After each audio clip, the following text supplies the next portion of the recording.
what can you do to basically overcome the number of challenges that we talked about? We talked about inflation, we talked about high increasing value of prices across Canada, we talked about high taxation, and also less and less that we're able to save towards our retirement if you follow a traditional way of doing things, right?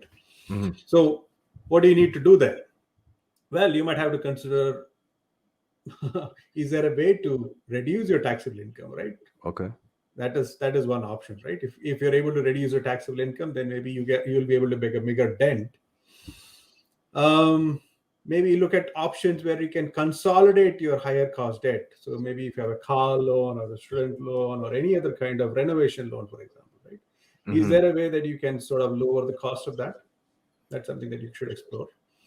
The investments that you make today, right, are there, and maybe you're buying properties, which is good way to increase your wealth.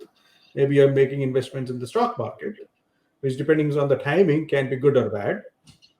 So are there any other investments also that you can pursue, like real estate or anything related to real estate, which can give you a higher and consistent return, right? So that's something that you should sort of focus on.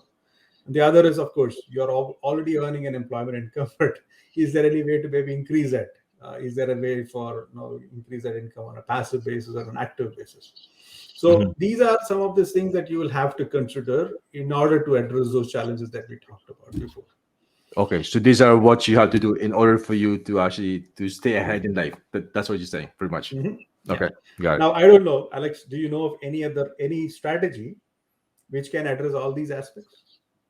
As far as right now, no, it's good. The biggest challenge we have is basically the number one. There is taxes, right? So Uh-huh. we gotta try to figure out. There was a saying that for you to make money, you're gonna have to know how money works and how taxes works. Because I Oh think yes. whatever you do, right? Taxes is the number one thing that I, I take a toll on like everybody, right? So. Uh, Yeah, and again, we are not advocating that you cheat the CRA mm, or do anything of that sort. We are saying, okay, is there a legal way for you to lower your taxable income? yeah. And thankfully, there is, which is the Smith Maneuver. It's a Okay. 100% legal Let's strategy to let's see the make the Smith maneuver. interest, yeah, to make the interest on your owner occupied home to be tax deductible. So it's been there out there for over 30 years, maybe.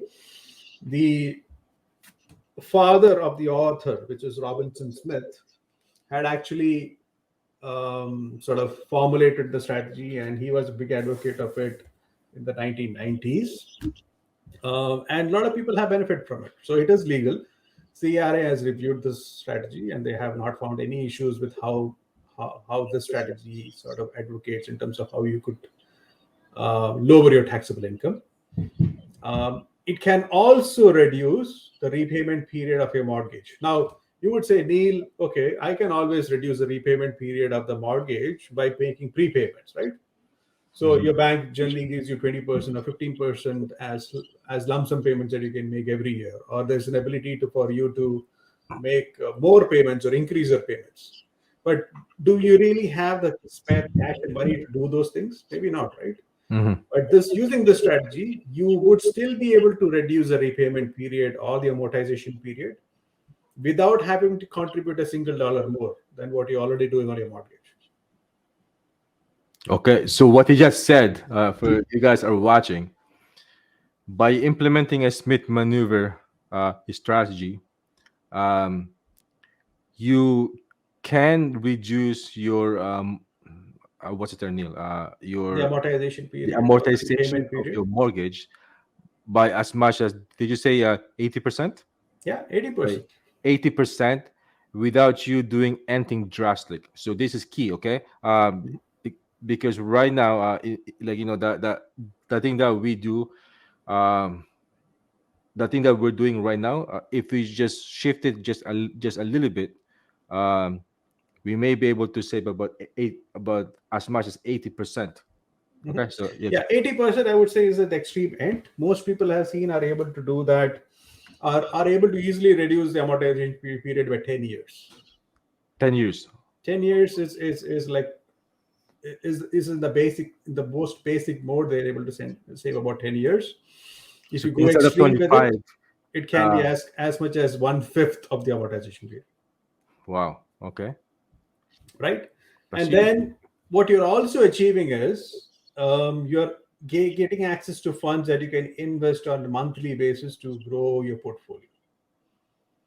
Okay. Yeah. Again, Yeah, mhm. without having to contribute more than what you're already doing towards your mortgage. Okay. Yeah. Yeah.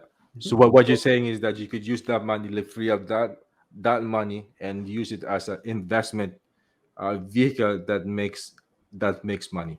Okay. mhm, Got it. yeah. Okay. Yeah, I would say in this low interest rate environment, and some people might say, okay, Neil, but interest rates are going to go up, right? Hmm. But I would still consider even those higher interest rates to be low enough. I would say in this environment where your interest rates are such low, it doesn't make sense for you to be sort of focusing on paying down the mortgage primarily. Hmm. But I would say that rather the focus has to be in terms of growing your investments and have that money do more for you. Right. Okay. Yeah. So, in other words, making your own money work for you, as opposed to you working for the money. Okay. Yeah, yeah, Got it. absolutely. Okay. Okay. So I think for people to sort of visualize the power of the strategy, right, it makes sense to maybe walk through an illustration of a scenario, Okay. right? And so here we have Bob and Amy.